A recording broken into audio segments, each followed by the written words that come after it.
Mesdames et messieurs, bonsoir et bienvenue pour ce bulletin d'information du dimanche 19h45 que nous démarrons par l'usage d'un faux règlement intérieur au sein de l'hémicycle. Le président du groupe parlementaire de la majorité n'est pas convaincu par les arguments mis sur la table par Mamadou Lamine Diallo alias Teki. Pour maître Oumar Youm, il faut attendre le résultat du travail de vérification demandé par le président de l'Assemblée nationale. Qu'en est-il de la cascade de faux qui met en cause les députés? Le président du groupe Benno Bokk Yakaar plaide pour un comportement exemplaire au sein de l'Assemblée nationale. La synthèse du jury du dimanche, c'est avec Abdourahmane Ly. Encore du faux à l'Assemblée nationale. Selon le vice-président du groupe parlementaire Liberté, Démocratie et Changement, le règlement intérieur de la deuxième institution du pays est faux au mieux, falsifié. Référence juillet 2021 des dispositions de la loi 2019-14 du 28 octobre 2019, supprimées puis réintégrées avec la restauration du poste de Premier ministre sans l'aval des députés. Des allégations qui relèvent de la méconnaissance, rétorque le président du groupe parlementaire de la coalition Benno Bokk Yakaar. Vous savez, le règlement intérieur de l'Assemblée nationale, depuis des dizaines d'années, est presque la copie-collée de la... En tout cas, dans ces rapports entre l'Assemblée nationale et le gouvernement. Quand on a restauré le poste de Premier ministre, la Constitution, dans ces mêmes articles, a restauré tout ce qui était rapport entre le gouvernement, le Premier ministre, l'Assemblée nationale, le président de la République. Et le règlement intérieur, souvent, reprend aussi exactement dans les mêmes termes, les mêmes dispositions, la même expression, les dispositions qui sont dans la Constitution. En matière d'ordonnancement, la loi constitutionnelle est une norme supérieure au règlement intérieur qui est une loi organique. Une affaire qui a tout de même suscité du côté du président de l'Assemblée nationale une instruction afin de saisir la teneur des accusations. Une énième affaire que l'Assemblée nationale sera obligée d'affronter. Maître Oumar Youm regrette. Les députés, c'est 165 députés. 165 députés. Si on prend les deux législatures, c'est plus de 300 députés.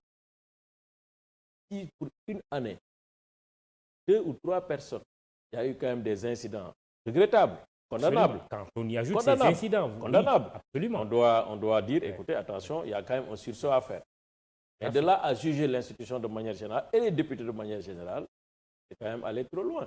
La formation des députés ou des militants en général au niveau des partis politiques, la préconisation du président du groupe parlementaire de la majorité présidentielle, afin que ces scandales notés au sein de l'hémicycle soient de vieux souvenirs. Abdourahmane Ly, nous restons toujours avec l'invité du jury du dimanche, maître Oumar Youm, qui plaide pour la libération du journaliste Papa Alé Niang, incarcéré depuis maintenant près d'un mois. Il soutient par ailleurs que la liberté de la presse, comme les autres libertés dans ce pays, sont encadrées par la loi. Maître Oumar Youm est interrogé par Mamadou Ibra Kane. C'est quelqu'un que je connais très bien. Oui. Il le sait, j'ai beaucoup d'estime pour lui. Au moment où d'ailleurs certains responsables du parti ne voulaient pas se présenter dans ces émissions, moi j'y allais à chaque fois qu'ils me demandaient. Bon, c'est quelqu'un qui fait un travail excellent. Ils disent oui, c'est un politicien, il fait de la politique. Mais je veux dire, ça c'est autre chose. C'est pourquoi le mélange de genres, il faut l'éviter. Oui. Le mélange de genres, il faut l'éviter. Parce que souvent, malheureusement, ça vous met pas trop à l'abri. Oui, parce que c'est ça qui fait que... engagé ou un journalisme d'investigation, oui, tout ça c'est bien, oui. mais il faut le faire dans le cadre de la loi. Si on le fait en dehors de la loi, on est justiciable comme tous les autres. Vous êtes favorable à sa libération? Si ça peut se faire vraiment, je dirais tant mieux et ouf. Parce que simplement, bon, Papa Ali aussi, c'est pas quelqu'un qui a sa place en prison. Même si on peut considérer effectivement qu'il y a quand même souvent beaucoup de dérapages, j'estime que voilà, c'est un homme qui mérite d'être ailleurs que dans une prison. Parlons d'autre chose. Les ministères du secteur primaire, agriculture, pêche et élevage ont démarré les travaux d'élaboration de la stratégie nationale de souveraineté alimentaire. Le ministre de l'Agriculture et de l'équipement rural, mais aussi de la souveraineté alimentaire, mis sur l'extension des surfaces plutôt cultivées, l'amplification des productions agricoles et horticoles au regard du volume des importations et des modes de consommation ici au Sénégal. mondial. Aly Ngouille Ndiaye, ministre de l'Agriculture, est interrogé par Cheikh Sall. Nous l'écoutons. Dans beaucoup de secteurs, nous avons certes une bonne production, nous avons quand même beaucoup d'évolution de production, mais nous avons encore des besoins et qui déjà augmentent parce qu'il y a la démographie, qui augmente parce que voilà, on n'en fait pas suffisamment. Voilà un peu la situation. Si je prends le cas du riz, vous avez vu que ces 5 dernières années, nous avons au niveau d'importation qui est à peu près en moins d'1 million de tonnes de riz blanc.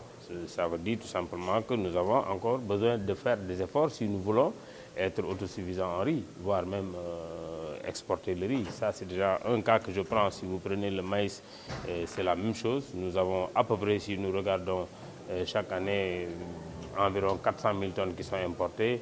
Vous prenez les autres spéculations, c'est la même chose. Vous prenez la viande, le secteur de la viande, c'est vrai, des efforts importants ont été faits aujourd'hui au niveau de la production de la viande, mais nous importons encore de la viande. Et voilà un peu, même si d'abord nous importons parce que nous ne produisons pas suffisamment, mais si vous regardez les chiffres qui sont là, qui sont projetés, qui sont les besoins réels, en tout cas sur la base des normes FAO, nous avons encore des efforts à faire pour produire davantage. Et la même chose également, on peut dire ça pour la pêche. Donc voilà un peu. Et le contexte actuel mondial fait que c'est difficile. Si vous regardez les différentes présentations, il y a pratiquement les mêmes causes qui reviennent. Les changements climatiques, la non-maîtrise du marché extérieur, les prix qui flambent. Donc tout ça là, je pense que la seule réponse adéquate, c'est qu'il faut produire davantage pour nous d'abord, avant de penser du produit pour les autres. Je suis optimiste parce que pour moi, de toute façon, tout ce qu'on va projeter ici, tout ce qu'on va certainement arrêter, c'est des choses qu'on pourra faire. Maintenant, il va falloir chercher les moyens de faire. L'important, c'est qu'on analyse toutes les contraintes. Et après d'analyser toutes les contraintes, proposer des solutions. Et pendant ce temps, le ministère de la Jeunesse, de l'Entrepreneuriat et de l'Emploi cherche à formaliser certains emplois, et dont celui des conducteurs de moto Jakarta. Une bonne nouvelle qui a été reçue de la meilleure des manières chez certains qui en ont fait et leur gagne pas. Toutefois, certains émettent quelques réserves dans ce reportage signé Ndeye Astou Samb. Nous le suivons. On les voit de plus en plus devenir le moyen de transport en vogue dans la capitale sénégalaise. Masdiop en a fait son activité. Tous les jours, et ce depuis une année, ce jeune Jakartaman vient ici, à la rue 11 de la Médina, son lieu de travail. Il affirme que son métier n'est pas de tout repos.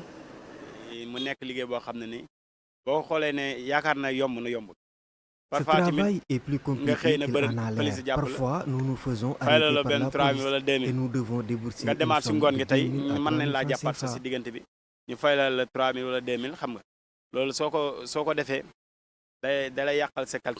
Ils voient plutôt d'un bon œil le projet de formalisation de leur secteur.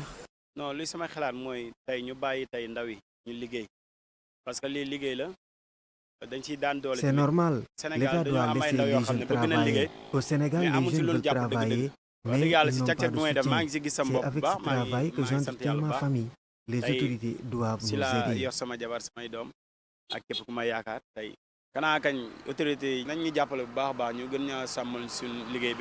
De l'autre côté de la rue, Modoussar, cet ancien taximan fraîchement reconverti en Jakartaman, accuse les Jakarta d'être à l'origine du ralentissement de son ancienne activité. Je ne suis pas d'accord avec cette décision. J'étais taximan, mais il a été arrêté parce qu'à cause des Jakarta, ça ne marche plus. Les clients préfèrent les Jakarta parce que c'est plus accessible et plus rapide avec ses embouteillages. Dans un communiqué du 4 janvier 2022, le gouverneur de Dakar avait interdit aux motos Jakarta le transport public de personnes sur l'étendue du territoire régional. Ce projet du ministère de la Jeunesse, de l'Entrepreneuriat et de l'Emploi, visant à formaliser cette activité, pourrait constituer un ouf de soulagement pour ces jeunes. Merci Ndeye Astou Samb Sen qui était avec les livreurs et chauffeurs de Tchak Tchak. Parlons du cadre de vie dans Dakar. Le constat est là, des eaux stagnantes avec des odeurs quelquefois très nauséabondes, difficiles à respirer. À Liberté 6 comme à Colobane ou dans les environs, les riverains se désolent de la situation. Ils disent s'être rapprochés des autorités municipales mais aussi de l'ONAS pour des solutions. Mais tout le temps, c'est des rafistolages, des bricolages et le calvaire reprend de plus belle. Reportage, constat avec Mamoudou Dia qui est parti sur le terrain avec les images de Seydina Mbaye pour un reportage. Nous suivons. Les automobilistes sur cette route de Colobane sont obligés de lever les pieds. La route est sous l'emprise d'une eau noirâtre avec une odeur fétide. Les riverains constatent un égout défectueux et s'en désolent.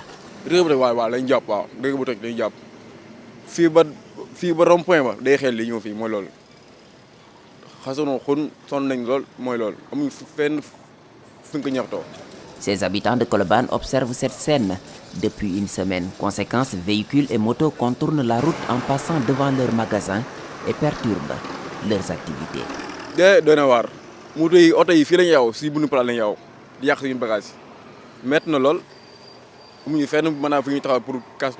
Nous quittons Colobane pour faire un tour à Liberté 6, le décor de cette route principale aux abords des travaux du BRT.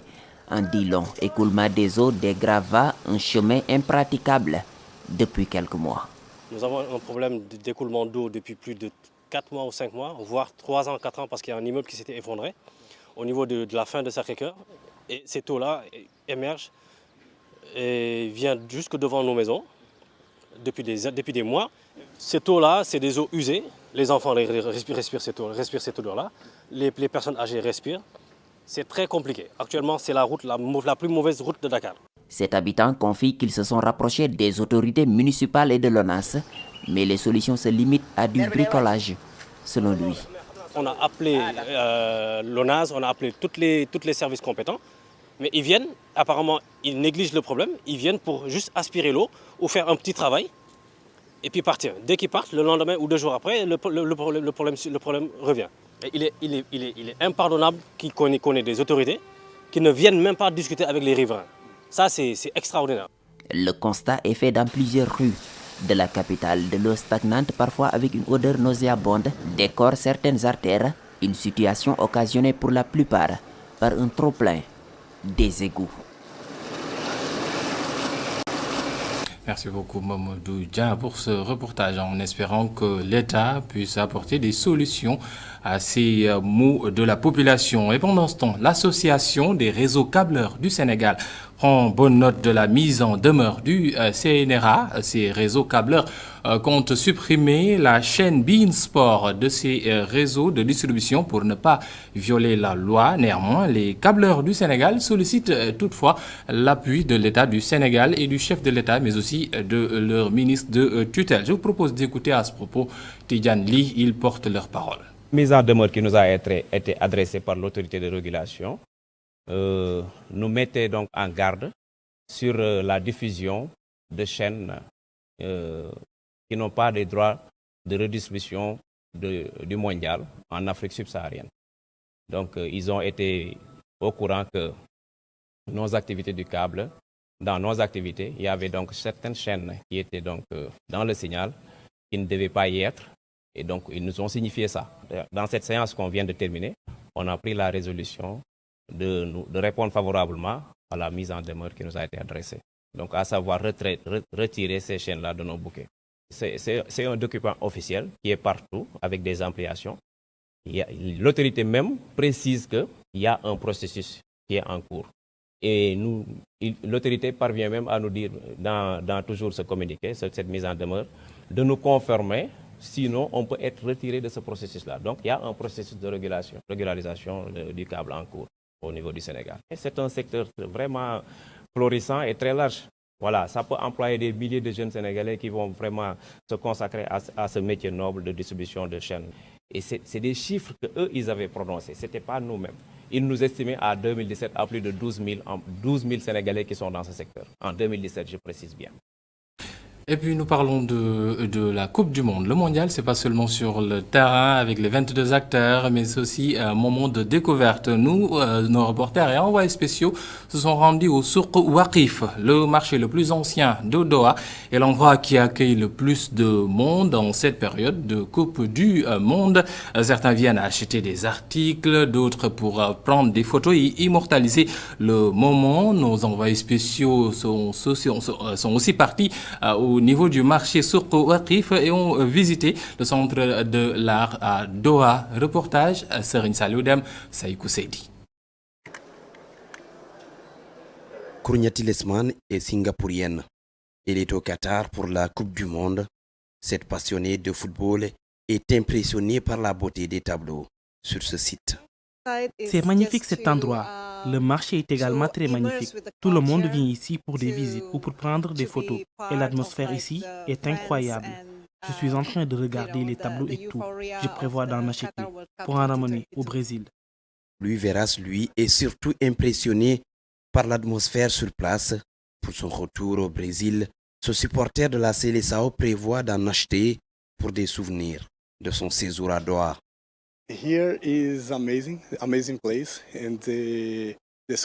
À travers ce tableau, j'essaie de reprendre le marché Souk Waqif. Vous voyez les bâtiments, les gens qui entrent pour acheter, manger ou faire autre chose. C'est plaisant de désigner ce magnifique marché.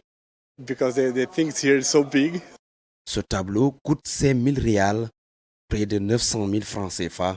L'artiste reprend le marché Souk Waqif. L'auteur de ce tableau, Archana, est d'origine indienne. Elle vit au Qatar depuis 10 ans. On est ici à Souk Waqif, on fait de notre mieux pour s'en sortir. Il y a également l'État qui nous facilite beaucoup de choses. On s'en sort bien. Après, tout dépend des périodes. Tantôt ça marche bien, tantôt ça ne marche pas. Comme tout business d'ailleurs. Souk Waqif, marché le plus ancien de Doha. C'est l'endroit le plus visité depuis le début de cette Coupe du Monde. C'est à l'intérieur de ce marché que se trouve le centre de l'art de Doha, un endroit qui accueille également du monde en cette période de Coupe du Monde. Merci beaucoup Saïkou Seydi et Serigne Saliou Dème. Nous espérons que vous aurez le temps de rester à Doha beaucoup plus longtemps, espérons-le, avec peut-être une victoire du Sénégal ce mardi face à l'Équateur à partir de 15h pour ouvrir les portes des huitièmes de finale à l'équipe nationale de Aliou Cissé et des autres Lions. Mesdames et messieurs, c'est la fin de ce bulletin d'information. Tout de suite, la suite de votre magazine du dimanche, La Totale, avec Sorna Awa Jobsen. Merci beaucoup et bonne suite des programmes sur ITV.